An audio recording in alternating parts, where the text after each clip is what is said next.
Assalamualaikum warahmatullahi wabarakatuh. A'udzu billahi minasyaitonir rajim. Alhamdulillahi rabbil alamin wassalatu wassalamu ala asyrafil anbiya'i wal mursalin wa ala alihi wa sahbihi ajma'in. Allahumma anfa'na bima 'allamtana wa 'allimna ma yanfa'una wa zidna 'ilma. Subhanaka la 'ilma lana illa ma 'allamtana innaka antal alimul hakim. Allahumma amin.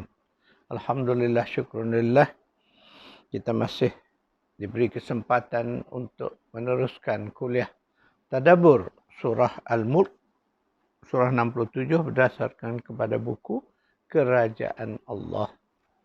Tuan-tuan perempuan yang memiliki buku, kuliah kita insya-Allah akan berada pada halaman 161.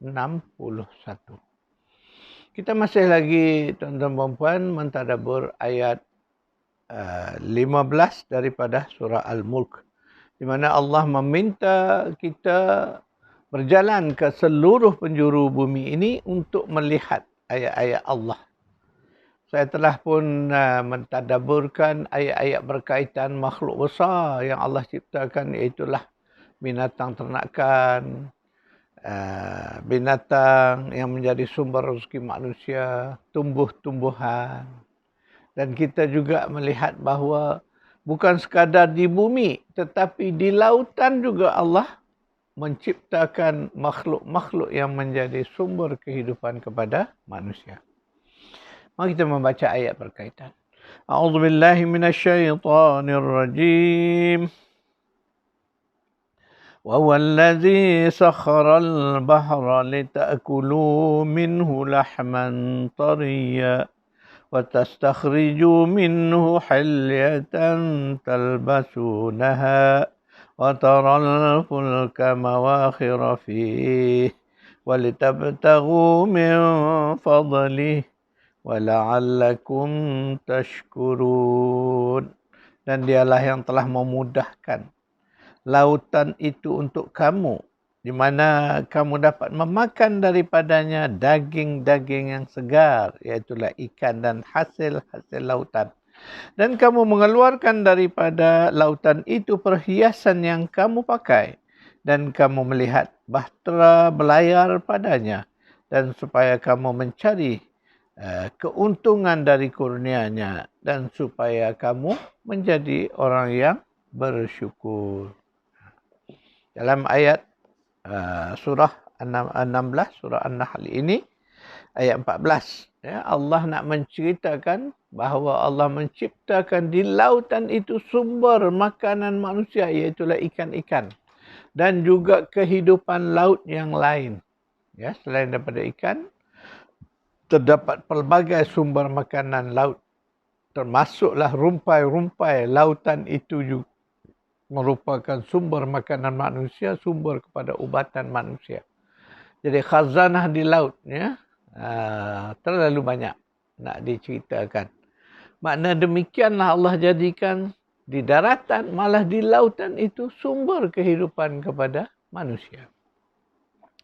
Kemudian Allah menyebut juga daripada lautan itu keluarlah apa yang disebut sebagai perhiasan, iaitulah mutiara. Yang tercipta di dalam kulit tiram, menghasilkan mutiara yang sangat indah dan sangat bernilai kepada manusia. Dan Allah minta kita supaya memerhati bagaimana kapal-kapal di lautan itu. Kapal bahtera yang berlayar di permukaan laut.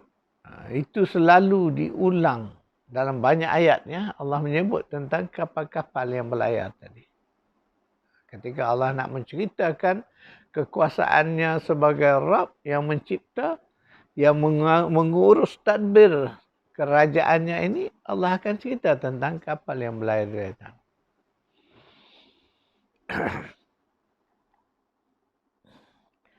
Kerana cerita tentang kapal ini sangat berkait dengan usaha manusia untuk mencari rezeki, mencari kehidupan mereka.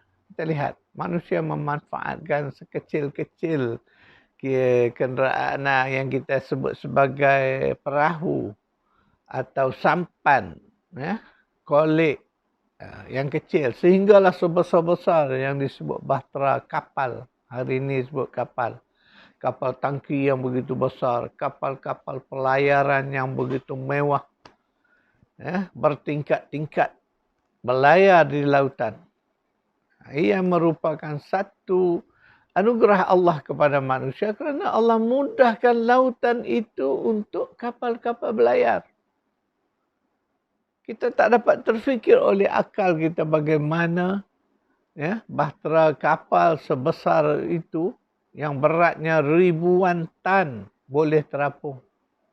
Jadi siapakah yang mengapungkan kapal-kapal itu kalau tidak dengan kehendak Allah Subhanahu Wa Taala. Sebab itu Allah sering menyebut supaya kita memerhatikan bagaimana kapal-kapal yang terapung di lautan.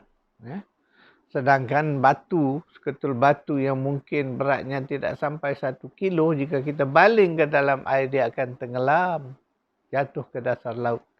Tetapi kita melihat kapal yang beratnya ribuan tan boleh terapung, boleh bergerak, berlayar, mengelilingi dunia. Masya Allah. Semua itu yang Allah sebut sebagai walitabtaru min fadlih. Maknanya dari situ manusia mendapatkan manfaat untuk kepentingan hidup mereka. Sama ada manfaat yang diguna itu untuk bergerak dari satu lokasi ke satu lokasi yang lain, atau juga untuk tujuan perdagangan, tujuan ekonomi. Contoh kapal pengangkut yang membawa barangan dari sebuah negara ke sebuah negara yang jauh. Itulah barang-barang dagangan itu. Dan semuanya adalah untuk tujuan kepentingan hidup manusia sendiri.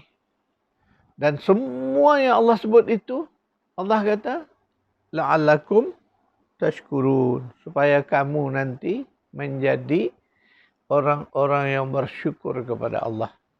Sebab itu kalau kita benar-benar memerhati, menyadari, menginsafi apa yang Allah sebut di dalam ayat 14 surah An-Nahl ini, tentulah akhirnya menjadikan kita ini manusia yang bersyukur kepada Allah.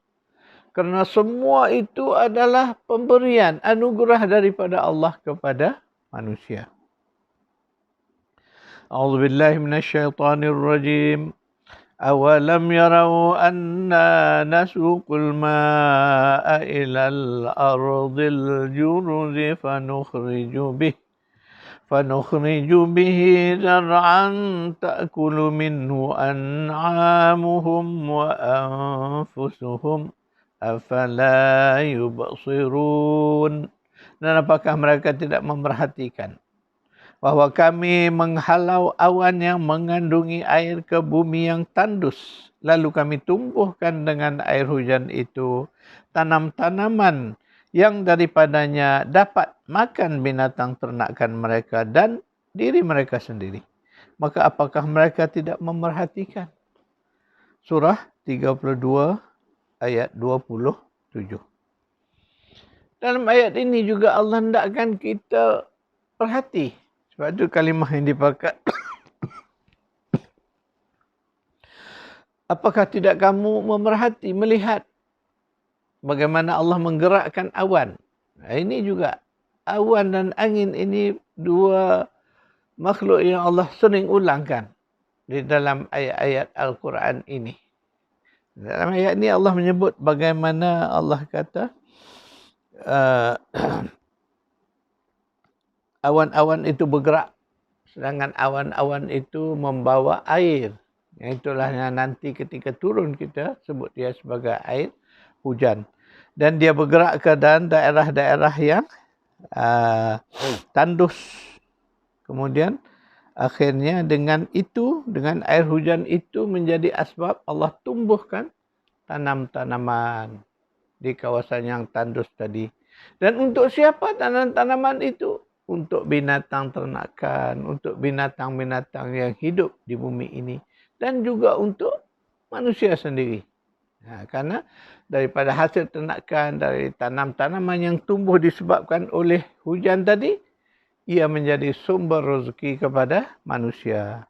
Maka Allah bertanya lagi, afala yubsirun, apakah mereka tidak memerhatikan semua yang telah terjadi itu. Itulah ayat-ayat yang menyebut tentang bagaimana Allah menciptakan semua kemudahan di bumi ini, tidak lain tujuannya adalah untuk manusia supaya mereka itu menjadi orang yang bersyukur. Sayangnya, malangnya, majoriti manusia tak bersyukur. Mereka tidak beriman pun kepada Allah. Sebaliknya mereka mensyirikkan Allah. Mereka menyembah patung-patung berhala. Mereka menyembah hawa nafsu mereka. Mereka meninggalkan Allah. Itulah menyebabkan kemurkaan Allah. Sekarang itu kuliah kita. InsyaAllah saya akan buatkan nota ayat-ayat yang kita tadabbur.